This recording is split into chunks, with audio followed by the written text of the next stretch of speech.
भिड़ाए आप पाल लीजिए, वो भी बकरे को नहीं खाएंगे। ये माता जी की ताकत है, शक्ति है। ऐसा ही करके तो देखिए, सिंह न पल पर चढ़े कभी, पकड़े ही बल बेदी पर चढ़ाए गए। विषधर को दूध पिलाया गया, किचुआ कटिया में फंसाए गए। शब्द किचुआ में कोई अंतर है? देखने में कैसा लगता है? शब्द निकला, बोले दूध पिया, और किचुआ मिल जाता, बच्चे पकड़ के बीच से तोड़ गए। ये पीरों का बाल नमाका हुआ, निर्बल ही सदैव से सदाए गए। पेड़ जो टेढ़ा होता है उसे कोई नहीं काटता है, और सीधा बोले भैया कल काट लो, क्यों? बोले तखत बनवाना है, बढ़िया पतला निकलेंगे, लगे निकाल। इन्हें कहा ठहरे हम गाँव में चराने वाले ग्वाले, अरे हम वीरता करना क्या जाने, शिषपाल वीर तो तुम हो। लेकिन शिषपाल ने फिर कहा, अरे कृष्ण तूने मुझे कल समझ नहीं आया, तुमने मुझे पुतना सत्रा सुल्तानावत व्योमासुर या जरासंध समझाए, लोग मुझे दंभोज पुत्र चेद सम्राट शिषपाल कहते। भगवान बोले अकड़ क्यों रहे हो? जब हम पहले कह चुके हैं तुम गम्मी चलाने वाले ग्वाले हैं, गंवार हैं, हम लड़ना युद्ध करना क्या करें, फिर भी तुम क्यों कर रहे हो? और शिषपाल अगर कर रहे हो तो फिर सुनो, सावधान। अब एक ही शब्द आगे मत बोल देना। जरासंध फिर बहुत जोर से ज्यादा बोले, कीर्तन भक्ति और किसी को देना। 100 गालियां पूरी कर गया, और जैसे 100 गालियां पूरी हुई, भगवान बोले शिषपाल अब तुम अपनी जीवन रेखा पर खड़े हो। एक भी शब्द अगर बोल दिया तो बुआ का वचन पूर्ण हो जाएगा, और हम तुम्हारे जैसे वीर भाई को मारने के विवश हो जाएंगे। लेकिन शिषपाल फिर भी नहीं माना, और जैसे भगवान को 100 के बाद पहली गाली दी, भगवान को क्रोध आ गया, और यज्ञ के आचार्य के सामने जो पूजन की थाली रखी थी, भगवान ने वही पूजन की थाली उठाई और शिषपाल की तरफ फेंक दी। और जैसे भगवान के हाथ से वो पूजन की थाली निकली तो अपने आप को चक्र का स्वरूप बन गई, और चक्रेण छोड़धारेण, उस थाली में ही चक्र जैसी धार आ गई, और शिषपाल का शव धड़ से अलग हो गया। ज्योति निकली, भगवान के रूप में प्रवेश कर गई। हरि द्वारपाल हरि के प्रिय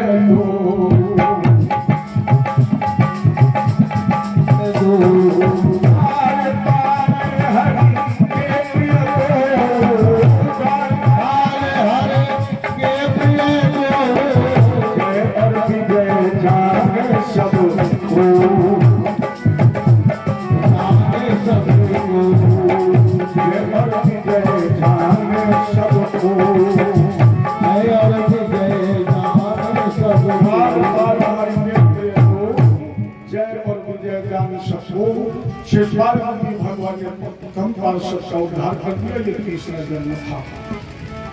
भगवान कृष्ण का यहाँ प्रथम पूजन हुआ।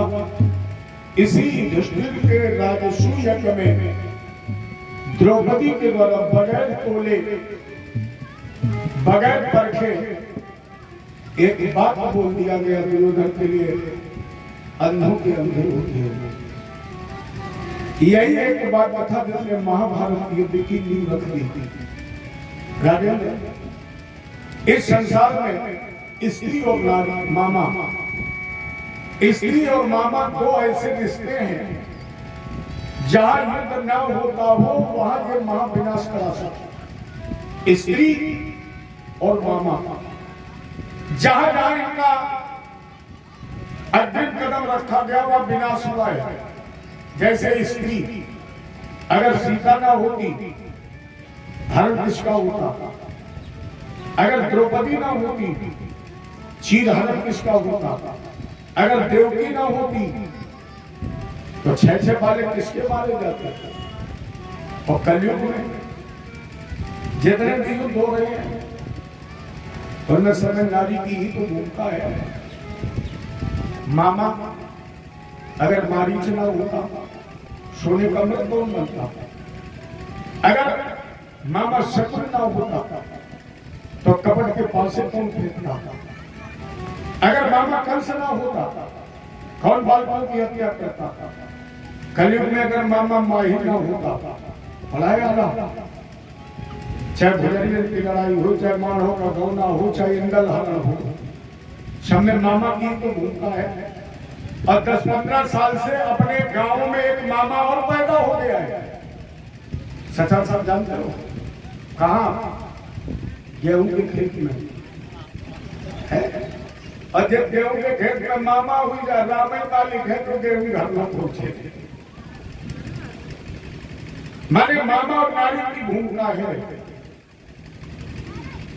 और आज की माँ का ज्यादा बताने की आवश्यकता इसलिए नहीं है कि कानून ज्यादा बोलने की इजाजत नहीं देता है। हम आप सभी कानून से बने हैं, लेकिन इतना संकेत तो किया ही जा सकता है कि एक बार द्रौपदी का सर खुला, महाभारत का युद्ध हो गया। एक बार द्रौपदी का सर खुला, महाभारत का युद्ध हो गया। और हर घर में हर महिला सर खोले घूम रही है। ये भारत में एक महाभारत नहीं प्यारे, हर आंगन में महाभारत होता है, हर आंगन में होता है। एक बार आप लोग नाराज मत हो जाना, और आज आप लोग नाराज हो जाओगे तो भी हमें कोई दिक्कत नहीं है, क्योंकि हम लोग भी रात में चले जाएंगे। नाराज हो जाओगे तो ज्यादा भंडारा नहीं खाने आओगे तो हमारा क्या नुकसान होगा? तो चले जाएंगे। लेकिन हम जानते हैं आप लोग बहुत बुद्धिमान हैं। और हमने तो शायद परसों भी कहा था कि इस गांव के पुरुष इतने अच्छे नहीं हैं। देखो मुझे डर नहीं लगता, मैं निर्भय होकर बोलता हूँ, इतने अच्छे यहाँ के पुरुष नहीं है जितनी अच्छी यहाँ की माताएं हैं। मुझे इस बात की खुशी है कि इतनी माताओं के बैठने के बाद भी हमें एक बार किसी से ये कहना नहीं पड़ा कि माता जी शांति से बैठिए। इससे बड़ा और कोई आपकी अच्छाई का प्रमाण नहीं हो सकता है, क्योंकि 7 अजूबा है विश्व में, लेकिन अगर 4 महिलाएं बैठ जाएं और आपस में विधानसभा का सत्र चालू ना हो जाए, इनकी तो अगर पंचायत शुरू हो जाए तो सेकंड और संडे की छुट्टी खत्म, जब तक प्रस्ताव पास नहीं हो जाता। इतनी अच्छी आप लोग हैं, इसलिए हम जानते हैं आप लोग नाराज नहीं होंगी, और नाराज हो भी जाएंगे तो हमारे अंगूठे पे है, हमें क्या, हमें तो खाना नहीं है। जय जय श्री। अरे आज आप लोगों से नहीं कहना पड़ रहा कि तेज बोलो। आप आज सोच रहे कैसी गर्मी मारते तो फांसी कटी घर में। जय जय श्री। शाबाश। अरे सुन बहुत ध्यान से सुनिए। 2 व्यंग्यकार आपस में बात कर रहे थे। एक व्यंग्यकार ने कहा भैया हो गया होगा द्वापर में द्रौपदी का चीरहरण, लेकिन कलयुग में नहीं हो सकता है। हो गया होगा द्वापर में द्रौपदी का चीरहरण, कलयुग में नहीं हो सकता है। दूसरे व्यंग्यकार ने कहा पागल हो, द्वापर में एक दुर्योधन एक दुशासन था। अगर कृष्ण ने मदद न की होती तो द्रौपदी नग्न हो गई होती। और आज तो कोई ऐसा गली, कोई मोहल्ला, कोई चौराहा, कोई इंटर कॉलेज का गेट, कोई सब्जी मंडी नहीं है जहां दुर्योधन और दुशासन न खड़ा हो।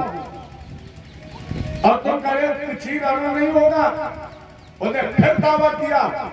100% हम दावा करते हैं हो गया होगा द्रौपदी का द्वापर में चीरहरण, कलयुग में नहीं हो सकता है। उन्हें पूछा क्यों नहीं हो सकता है, तो पहले वाले व्यंग्यकार ने कहा कलयुग की द्रौपदी इतनी बुद्धिमान होगी जिनके तन पर चीर ही नहीं होगा, और जब तन पर चीर नहीं होगा तो प्यारे चीरहरण कहां से होगा? जब तन पर चीर नहीं होगा तो फिर चीरहरण। एक द्रौपदी का सर खुल गया, महाभारत हो गया। एक धर्मराज अंधा हो गया, महाभारत का युद्ध हो गया। और आज तो हर घर का पिता अंधा है। क्या बगैर उलहना भी मिल जाए? अब बोले देख लेंगे। जो देख लेने पर बच्चों का उलहना टाल देते हैं, उन्हीं के घर में महाभारत होता है। आप तुरंत उस पर कार्रवाई करें, और नहीं करते हो तो फिर अंधे बने बैठे रहो। और तुम अंधे हो गए, और मध्यान्ह के गांधारी ने भी पट्टी बांधी, बोले तुम जब नहीं कुछ कहा तो हमें का हो गया महाभारत। कुछ माताएं कहीं कहीं हमसे विवाद भी कर देती है और कहती पंडित जी तुम क्या महिलाओं के बाहर निकलने के विरोधी हो, क्या शिक्षा के विरोधी हो, क्या हम पढ़ने ना निकले? नहीं, मेरा ऐसा कोई भाव नहीं है। स्त्री तो शक्ति है, बगैर शक्ति के शिव भी 100 है, बगैर शक्ति के शिव भी 100 है। और हमारे ग्रंथ कोई भी नारी की निंदा नहीं करते हैं। हमारे ग्रंथों में आया यज्ञ नार्यस्तु पूजन्ते रमन्ते तत्र देवता।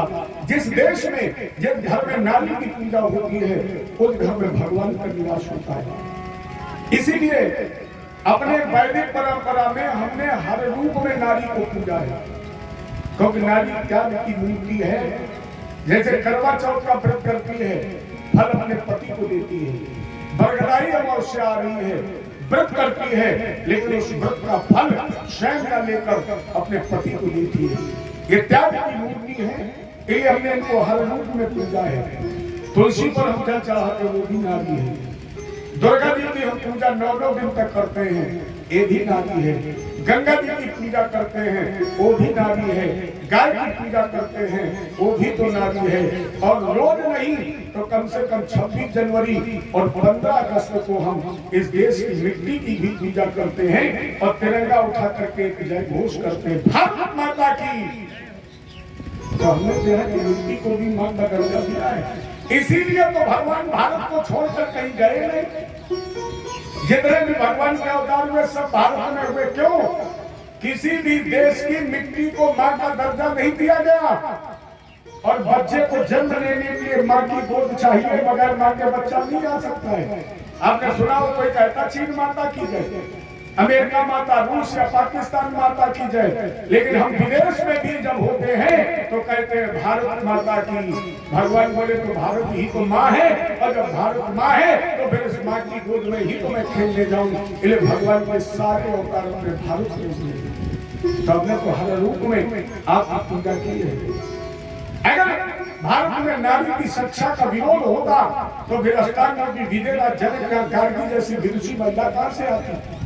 अगर भारत में महिलाओं की शिक्षा का विरोध हुआ होगा तो विद्योत्तमा जिसने विश्व के हर विद्वान को पराजित कर दिया था, कहां से विदुषी महिला आती? शिक्षा का विरोध नहीं है, लेकिन हर चीज की मर्यादा है। प्यारे जिस दिन जानकी जी ने अपनी मर्यादा को उल्लंघन कर दिया, इसके बाद फिर कभी मर्यादा में नहीं रह पाएंगे। मेरी बात आप लोग समझने की कोशिश करें। लक्ष्मण ने कोई बाउंड्री नहीं बनवाई है, लक्ष्मण ने कोई रेखा नहीं खींची है। हर व्यक्ति की मर्यादा देहरी है, हमारी माताओं की मर्यादा देहरी है। और जिसने देहरी की मर्यादा का उल्लंघन कर दिया है, पर्दा घूंघट का होता है, ज्ञान का होता है। पर्दा घूंघट का नहीं होता है। 2.5 हाथ का घूंघट निकालिए और ससुर से 3 घंटे महाभारत करे, तो पर्दा नहीं है, पर्दा आंख का है। आप सबसे बात करें, लेकिन आंखों की मर्यादा हो।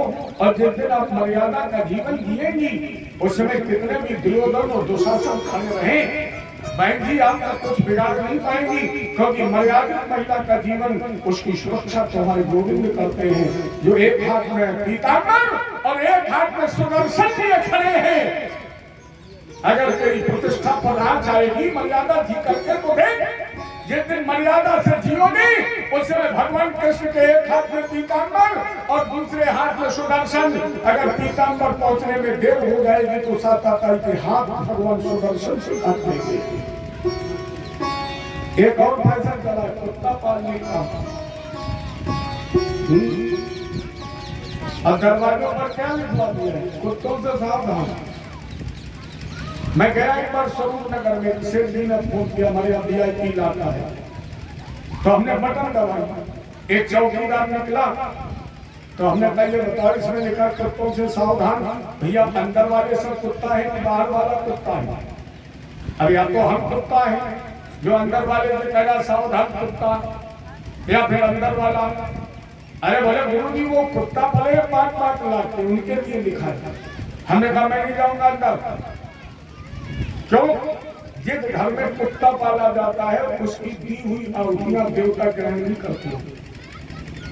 कुत्ता को सबसे अंतिम की रोटी देनी चाहिए, मैंने थाली में जो सबसे अंतिम टुकड़ा बचता है। अरे बिल्कुल साधारण एक बात बताओ, साधारण बात, आपके जूते की कीमत 50,000 रुपए है, उसे तुम खोपड़ी पर रखोगे कि पैर में पहनोगे? पैर में पहनोगे ना, तो कुत्ते की मर्यादा भी देवी है। कुत्ते की मर्यादा किचन नहीं है, कुत्ते की मर्यादा तुम्हारे साथ सोना नहीं है, कुत्ते के साथ तुम्हारा खेलना नहीं है। हमारे ग्रंथ कहते हैं कुत्ते को स्पर्श करने के बाद व्यक्ति को स्नान करना चाहिए। और अपने लोग कदा पे देखो अपना लड़का बड़ा चारपाई पर उसे खिलाने के लिए तैयार नहीं है, और कुत्ता के कदा पे आगे घूम रहे। एक भिखारी दरवाजे पर आ गया, उसको एक बिस्कुट नहीं दे सकते हो। और हमारे हिंदुस्तान में कुत्ता जलेबी का नाश्ता नहीं करते, हमें साइकिल नहीं मिलती और कुत्ता सवारी पर। हमें कहा इसको मिटवा देना, बोले गुरु जी आज चले जाओ, और जब आओगे तो इसको बिल्कुल खत्म करवा देंगे, मिटवा देंगे। तो हमने कहा ठीक मिटवा देंगे, और उसने मिटवा भी दिया। जब मैं दोबारा गया तो मुझे बड़ी प्रसन्नता हुई, उसने मिटवा दिया। लेकिन अब जो लिखवा दिया उस पर बड़ा ताज्जुब हुआ, क्योंकि पहले केवल लिखा था कुत्तों से सावधान, और अपनी बार उसने लिखवा दिया था आने वाले कुत्ते से सावधान। पहले केवल इतने ही लिखा कुत्तों से सावधान, और अब बिल्कुल स्पष्ट लिखवा दिया आने वाले कुत्ते से। ये वो भारत है, कितना बदलाव का, कितनी हवा चल रही है। बहुत दूर मत जाइए, अपने गांव में ही देखिए, अपने गांव मीनापुर में आज से 30 साल पहले जब कुआं थे तो लोग ज्यादा नहीं तो अपने दरवाजे की रस्सी बाल्टी रखते थे, लोटा रखते थे। अगर बर्फी की व्यवस्था नहीं थी तो बतासा रखते थे, बतासा नहीं होता था तो गुड़ रखते थे, इस भावना के साथ कि मेरे गांव से निकलने वाला कोई पथिक प्यासा में निकल जाए, पानी पी करके जाए। और लोग इंतजार करते थे कि किसी अतिथि भगवान की हमें सेवा करने का गौरव मिल जाए, मेरा ग्रह जीवन सफल हो जाए। और आज उन्हीं दरवाजों पर धन के कारण लोगों ने राइफल वाले खड़े करवा रखे हैं और लिखवा दिया है बिना आज्ञा प्रवेश वर्जित है। ये भारत की संस्कृति है, यहाँ पर हर व्यक्ति की मर्यादा है। मनुष्य की मर्यादा क्या है, आदमी की क्या है, बेटे की क्या है, बहू की क्या है, माँ की क्या है, बहन की क्या है, गाय की क्या है, कुत्ते, हर व्यक्ति की मर्यादा है।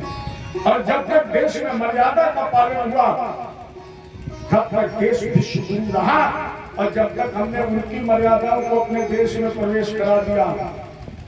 राम जी जानते थे, इसीलिए जब युद्ध की रचना की है ना भगवान ने, तो हनुमान जी को पश्चिमी दरवाजे पर बैठाला था राम जी ने। क्यों? राम जी जानते थे कि पश्चिमी दरवाजा अगर खुला रह गया तो भारत का विनाश निश्चित हो जाएगा।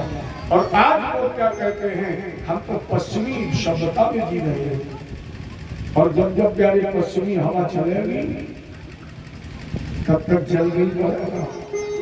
देखा जब परसों चलेगी, पश्चिमी नहीं अपनी भारतीय परंपरा को अपनाइए। भगवान ने शिशुपाल को उद्धार किया, द्रौपदी के द्वारा इस बात को बोल दिया गया अंधों के अंधे होते हैं। इसी का परिणाम था महाभारत का युद्ध, जिसमें 18 अक्षरी सेना का संहार हुआ। युद्ध हो रहा था दुर्योधन और भीम का, लेकिन भगवान कृष्ण ने दानी जंघा पर ताल ठोकी। देखो फिर यहाँ वही नियम लागू होता, भक्तों के लिए तूने क्या क्या न किया, राधा के पिया, राधा के पिया। भक्तों ने, भगवान ने फिर यह नियम विरुद्ध कार्य किया है। और भीम को संकेत किया, भीम याद करो वो प्रतिज्ञा द्रौपदी के चीर हरण के समय की। हालांकि बलराम जी ने कहा एक कृष्ण रुक जाओ, ये युद्ध के नियम के विपरीत है। भगवान मुस्कुराए और बोले दुर्गा युद्ध में सब चलता है। या भगवान ने संदेश दिया या तो लड़ो नहीं और लड़ो तो हारने के लिए मत लड़ो। जैसे भी लोग कहते हम तो प्रधानी लड़ेंगे, हार भले जाओ, फिर कहीं लड़ो जब हार जाओ। भगवान ने कहा या तो लड़ो नहीं, और अगर पर्चा दाखिल कर दिया है तो फिर छल से, बल से, धन से, कपट से जैसे मिले एकमात्र लक्ष्य विजय। अगर हारना है तो चुपचाप घर बैठ जाओ, अगर लड़ो तो एकमात्र लक्ष्य विजय। श्री बलराम जी ने कहा मेरे होते हुए अन्य नहीं हो सकती, आप तो जो मना है वो करें। तो परम स्वतंत्र न सिर पर कोई, और भावे मने करो तुम सोई। आप लोग परम स्वतंत्र हैं, आपकी जो इच्छा करो वो करें, लेकिन मेरे हुए अनियत नहीं हो सकते। बलराम ने युद्ध भूमि छोड़ दी, और जैसे युद्ध भूमि छोड़ी भगवान बोले दूंगा जरा पूछो इस दुष्ट दुर्योधन से, जो धर्म के मार्ग पर चला ही ना हो, जो न्याय करना जानता ही ना हो, जिसे नीति का रास्ता मालूम ना हो, वो दूसरे से न्याय की उम्मीद क्या कर सकता है। दूंगा पूछो इस दुष्ट दुर्योधन से कि जिसमें 16 वर्षीय भांजे अभिमन्यु पर 7 महारथियों ने एक साथ आक्रमण किया था, उस समय इसका धर्म कहां था। जिसमें मेरा भांजा अभिमन्यु पानी मांग रहा और दुर्योधन उसे अपनी लातों से पीट रहा था, उस समय इसका धर्म कहां था। जब मेरी बहन द्रौपदी का चीर हरण कर रहा था, उस समय इसका न्याय कहां था। इसलिए गौवा सठम साठम क्षमा चली। भगवान ने पहला संदेश दिया, भारत में अगर कोई व्यक्ति सठता कर रहा है तो उसे समझाइए, और अगर समझाने से न माने तो उसे तब तक समझाइए जब तक वो बिल्कुल समझ न जाए। अगर सच समझाने से न माने तो फिर सच के साथ में मां सच बन जाइए। जमाना गांधी जी वाला नहीं है, तो एक थप्पड़ खा के दूसरा गाल कर दोगे तो दूसरे वाले में 2-3 उछल देगा। अब वो समय आ गया तुम्हारे एक गाल पर थप्पड़ मारे तुम 2-3 मार दो, कभी हिम्मत ही नहीं पड़ेगा। भगवान ने पहला संदेश दिया सठम साठम क्षमा चरित, और दूसरा संदेश दिया भगवान ने धर्म रक्षक रक्षता। अगर प्यारे तुम धर्म की रक्षा करोगे तो निश्चित है कि धर्म तुम्हारी रक्षा करेगा। आपका धर्म, आपका माता पिता, आपके धार्मिक ग्रंथ, आपके मंदिर, आपका देश अगर संकट में है और तुम्हारा केवल धर्म पकड़े बैठे रहोगे और ये नष्ट हो जाएंगे तो क्या तुम्हारा अस्तित्व बचेगा। अगर भारत बचेगा तो तुम बचोगे, अगर भारतीय संस्कृति बचेगी तो तुम बचोगे। इसलिए माता पिता गुरु देश बनाना चाह रही हूं और उसके लिए तुम्हें अधर्म करना पड़े वो भी धर्म है। अगर अपने देश, अपनी संस्कृति, अपनी सभ्यता को बचाने के लिए तुम्हें अधर्म करना पड़े वो भी धर्म है। इसलिए भगवान ने कहा सठम साठम समाचरित और धर्म रक्षता। भगवान ने काल टोपी भी भीड़ ने अपनी गदा का वार किया, दुर्योधन की जंघा टूट गई, दुर्योधन धराशायी हो गया। और जैसे दुर्योधन धराशायी हुआ भगवान ने सत्य न्याय और धर्म की ध्वजा फहराकर एक संदेश दे दिया। सारे गांव में एक संदेश दे दिया भगवान ने, अरे सारा जोर लगा ले जमाना,